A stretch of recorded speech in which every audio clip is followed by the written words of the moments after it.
Hi everyone, Sean Walbin with Secure Cyber, and this is your weekly cyber update.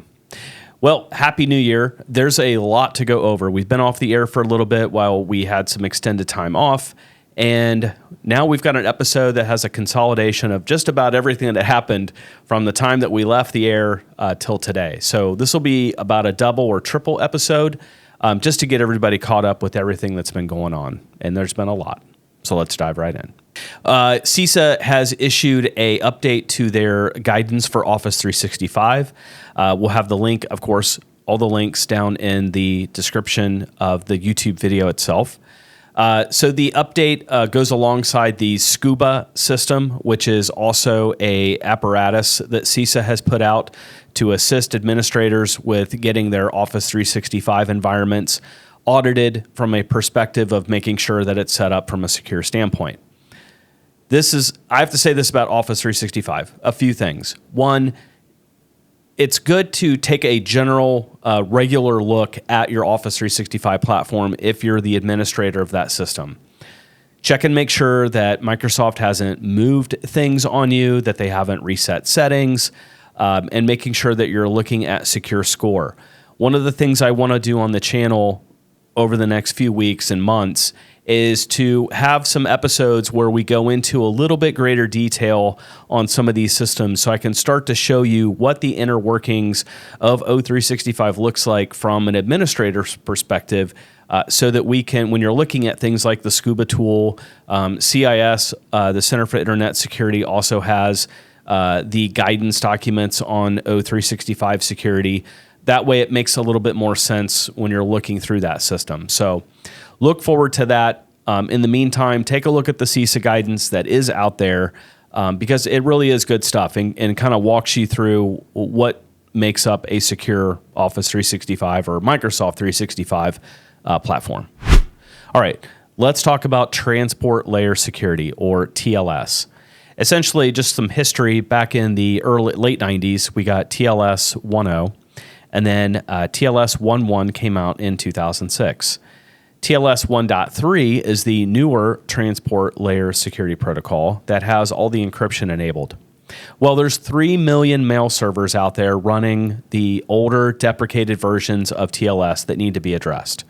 So if you have not moved to O365 or Office or Microsoft 365 or Google Workspace, and you are running your own mail server inside your environment, this is your opportunity to take a look at what you're running and make sure that you're running the new protocol of TLS 1.3, because otherwise all of the usernames and passwords that are coming in to authenticate are basically can be sniffed because it's not encrypted. So take a look at your mail servers if you're running them locally to make sure that TLS 1.3 is being run.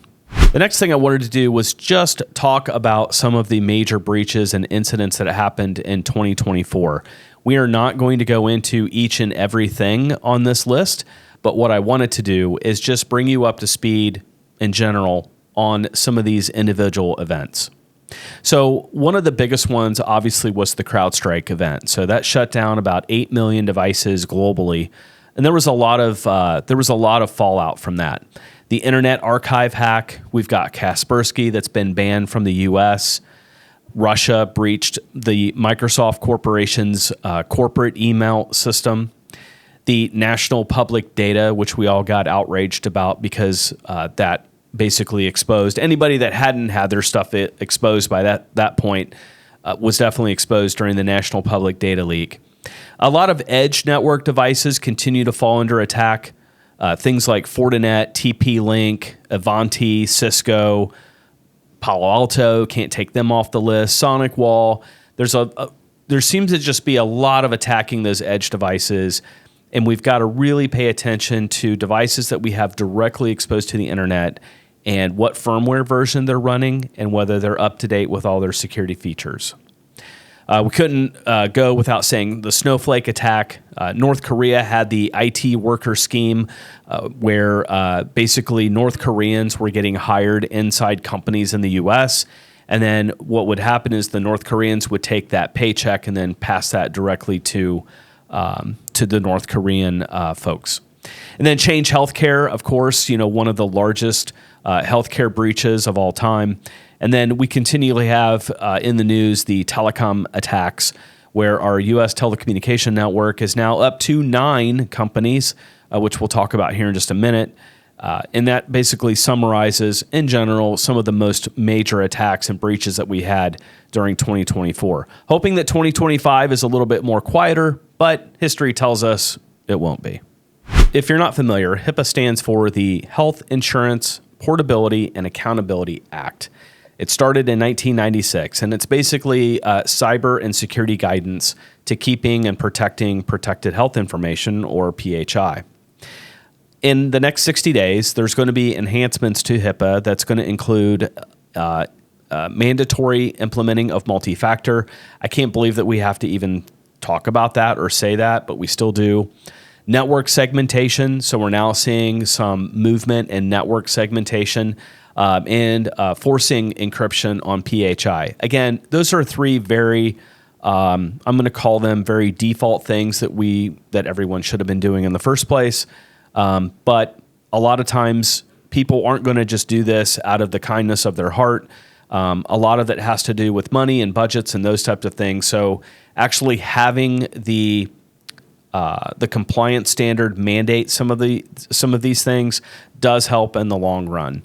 So I think we're just, if I can get onto a rant here just for just a second, I think we're really entering a space where people are really getting the understanding that you cannot stop a breach from happening 100%. You just can't do it. But what you can do is you can put reasonable controls in place to mitigate or to lessen the impact. So things like network segmentation is going to just contain the blast.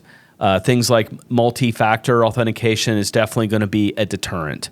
And encrypting the PHI, definitely in a situation where they do get a hold of the information, is going to delay that exposure, at least until things like quantum computing and those types of things really start to escalate the ability for some of these encrypted databases that have been taken in previous breaches, given the opportunity to have them decrypted over time as technology evolves. Next up, something that we didn't want to hear, but we heard it anyway. U.S. Treasury was compromised over Christmas. This ended up coming from the Beyond Trust vulnerability.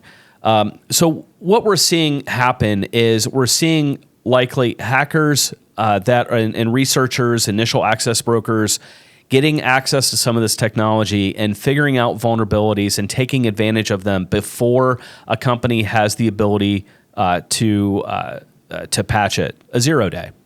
So in this case, a attacker got access to U.S. Treasury servers and got access to some workstations.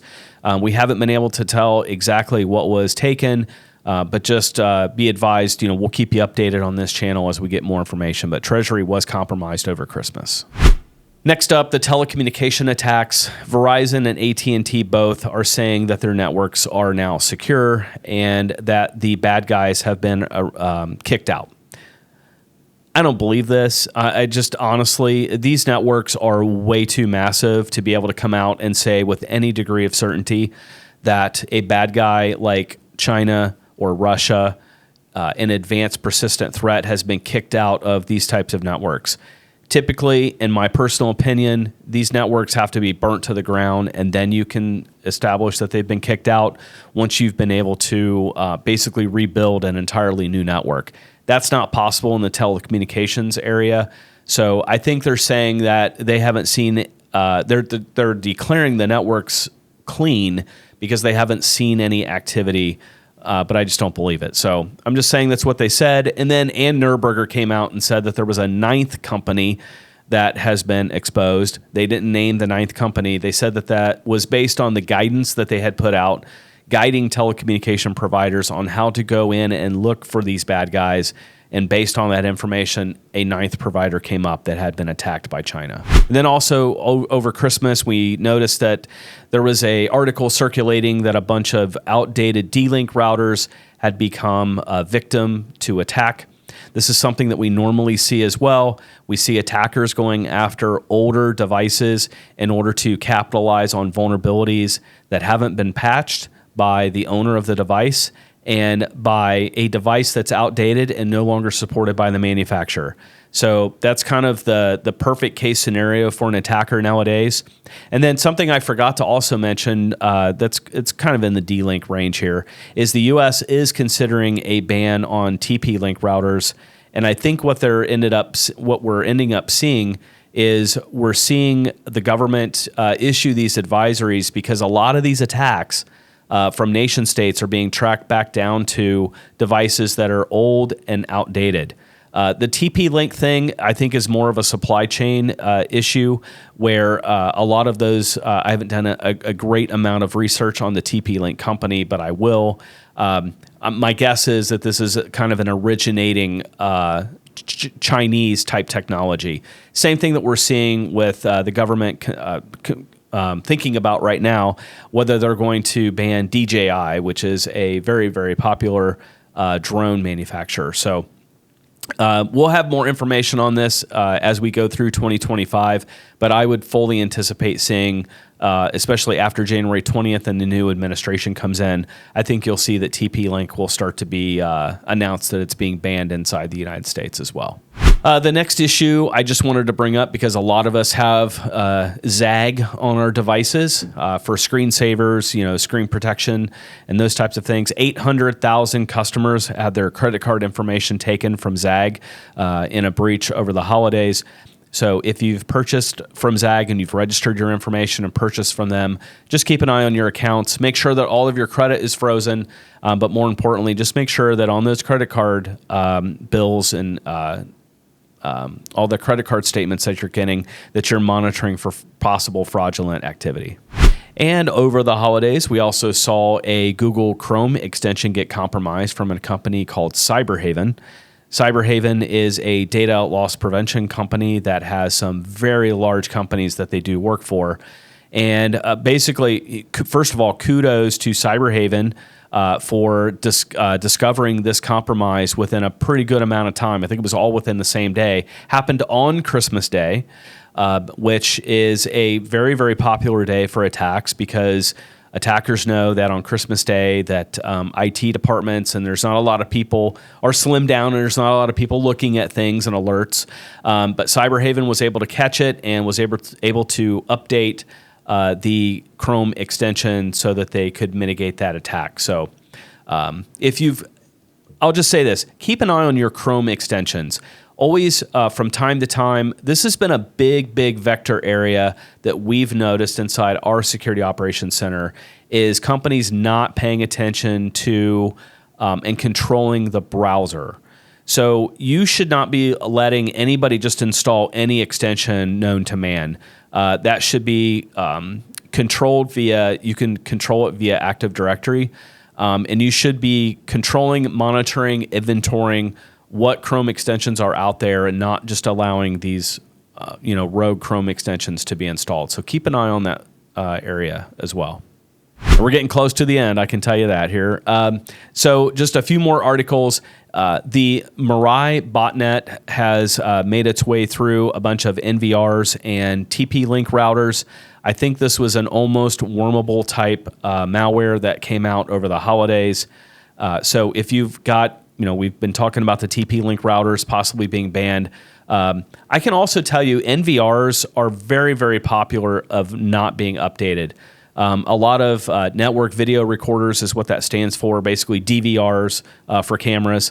The NVRs get deployed in manufacturing environments and all kinds of rough environments and then get forgotten about and never get updated.